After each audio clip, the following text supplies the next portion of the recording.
Welcome to Beyond Death, where we examine near-death experiences of people who say they have died, visited the afterlife, and returned. Today's NDE comes to us from Leonardo, who describes dying and hearing the voice of God on the other side. Let's get into it. It was nighttime, between 10 p.m. and midnight in my rented apartment. I was with one of my roommates, who was also Venezuelan. We were celebrating the fact that we were going on a 2-week vacation to Venezuela the following week, so we got a bottle of vodka and poured it all into a pitcher of fruit punch. We started playing blackjack on the floor of our living room. The loser of each game would drink half a cup of the vodka fruit punch. I considered myself a pretty good player, but somehow I managed to lose almost every hand I played that night. I was baffled since I've always considered myself to be a very lucky person. Anyways, after a couple of hours of playing and losing, as you can imagine, I was pretty wasted since I had practically drank the entire pitcher by myself. I was so dizzy that I couldn't stand up, so I tried crawling back to my room. Even crawling, I kept falling sideways. I thought it was hilarious since I'd never been that drunk or dizzy before. So after rolling and crawling like a soldier, I finally made it onto my bed. As soon as I laid on my bed, I felt the roof and the entire room spinning. I lowered my right hand to touch the floor to see if I could stop the spinning, but it didn't work. I was very dizzy and I closed my eyes, but everything was still spinning. After a while, I guessed I passed out because the stress that I was feeling about the spinning room went away. Suddenly, I found myself floating in empty space or an empty void. I felt like I was floating on water, except that it wasn't water. I was floating in what felt like pure love. I also felt like I was slowly drifting, as if being pulled somewhere.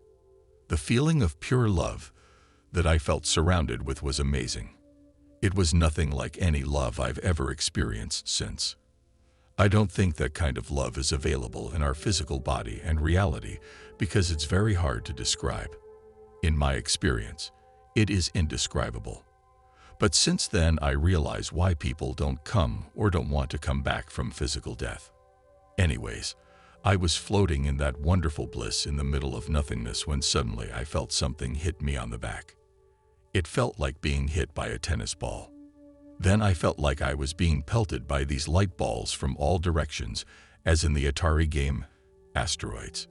I kept blocking every shot from all directions. I remember doing this for quite a while because I was getting really exhausted. I didn't know how long this torture was going to keep going, but I knew that I was about to give up. Suddenly, I looked up diagonally and I saw a small bright star in the distance. Then the torture stopped, and that blissful feeling of pure love and peacefulness came once again over me with much delight. I didn't want that feeling to leave me again. It's like being engulfed in a blanket of pure love.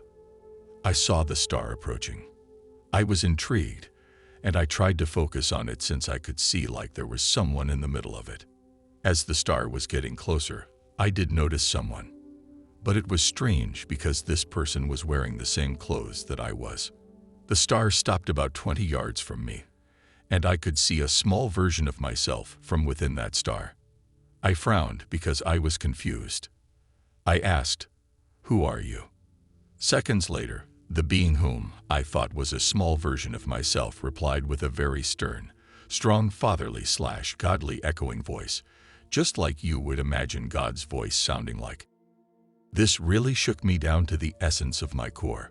I realized there and then that this was no dream, illusion, or anything else. This was an ultimatum by someone very powerful. I knew this because it wasn't my inner voice that I heard nor any voice I've heard before or since. This being said the following, and I quote, "Wake up or you won't."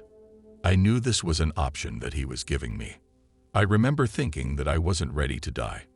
My mom was waiting for me in Venezuela, and she needs me. So as soon as I thought of this, the star started backing away to where it came from. The light balls started hitting me once again from all directions.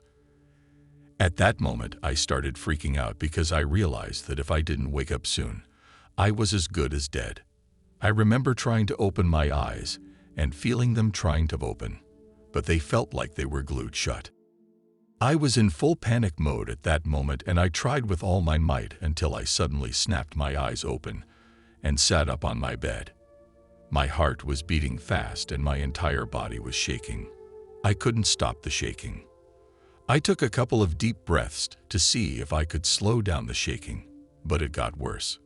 On top of that, my saliva was so thick that it felt like I was chewing gum. I needed water, but I could barely move. I didn't think I could make it to the kitchen in my condition, so I crawled to Eric's bed and woke him up. He was scared after seeing me shaking. I asked him to hit me to see if I was dreaming or not. He was really scared at that point. He asked me what was happening to me. I replied, "I don't know, slap me."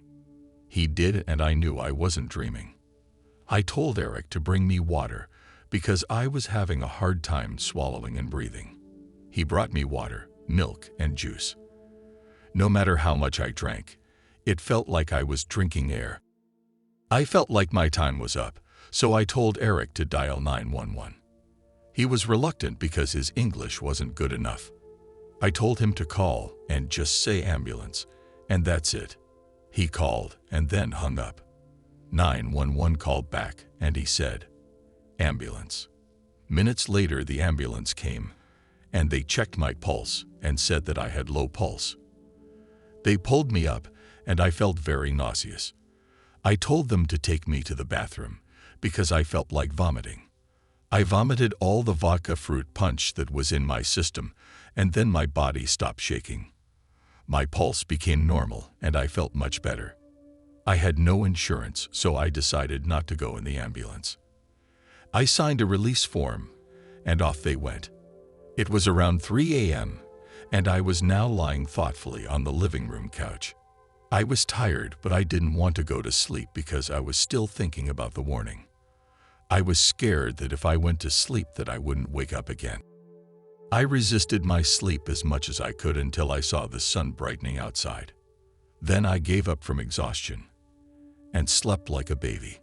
It was strange, but after that day, I lost my fear of dying or of questioning if there is life after death. I now know that our true self, doesn't die, only the physical body does.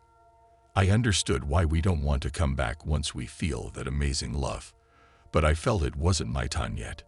Be sure to leave a comment below telling me what you thought of Leonardo's near-death experience, and if you would like to read his question and answer portion of his post, be sure to visit the link in the description.